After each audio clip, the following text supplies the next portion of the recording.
இன்றைய சிந்தனை. எங்களுடைய வாழ்க்கையிலே நாங்கள் எத்தனையோ விதமான மனிதர்களை சந்திக்கின்றோம், எத்தனையோ விதமான விடயங்களை சந்திக்கின்றோம், எத்தனையோ விதமான பிரச்சனைகளை சந்திக்கின்றோம். இவற்றையெல்லாம் நாங்கள் பார்த்துவிட்டு அனுபவித்துவிட்டு அந்த அவர்களோடெல்லாம் பழகிவிட்டு நாங்கள் அதிலிருந்து பாடங்களை கற்றுக்கொள்ள வேண்டும்.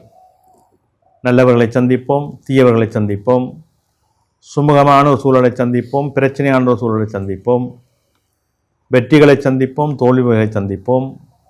இதற்கு அடிப்படை காரணம் என்னவென்றும் தெரிந்து கொள்வோம். இதிலே நாங்கள் எதை வாழ்க்கையிலே தத்துவமாக எடுத்துக்கொள்ள வேண்டும், எதை நாங்கள் வாழ்க்கையிலே ஒதுக்கிவிட வேண்டும், இந்த 2 நிலைகளை தருவதற்குத்தான் இறைவன் எங்களுக்கு இப்படியான சோதனைகளை தருகின்றான். நாங்கள் பாடம் கற்றுக்கொள்வதற்கு, அனுபவம் பெற்றுக்கொள்வதற்கு வாழ்க்கையிலே பல விடயங்கள் எங்களுக்கு சான்றாக ஊன்றாக இருக்கின்றன.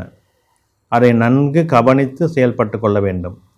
எங்களுடைய செயல்பாடுகள் அனைத்தும் எங்களுக்கு நன்மைகளையும் மேன்மைகளையும் தரக்கூடியதாக இருக்கும்.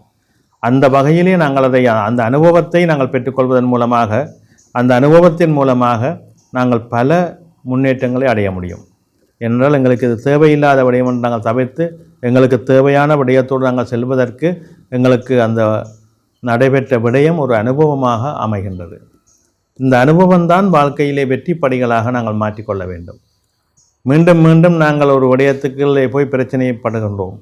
ஏன்? எமக்கு உகந்த அல்லாத ஒரு விடயத்துக்குள்ளே நாங்கள் மூக்க நுழைப்பது எங்களுக்கு தேவையற்ற ஒரு வேலை. இதன் மூலமாக எங்களுடைய உடல் பதட்டம், உள்ளப்பதட்டம், தேவையற்ற கோபம், தேவையற்ற நிதானத்தன்மைகளை இழந்து நாங்கள் மற்றவர்களால் இழிவுபடுத்தப்படுகின்ற நிலைக்கு ஆளாகின்றோம்.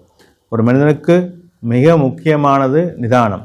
அதை தவறவிட்டோமானால் வாழ்க்கையிலே பல சிக்கல்களுக்கு நாங்கள் முகம் கொடுக்க வேண்டி வரும். எனவே நிதானம் மிக முக்கியமானது. அந்த நிதானத்தை கொண்டு நாங்கள் ஒவ்வொருவரும் செயல்படுவோம். நன்றி.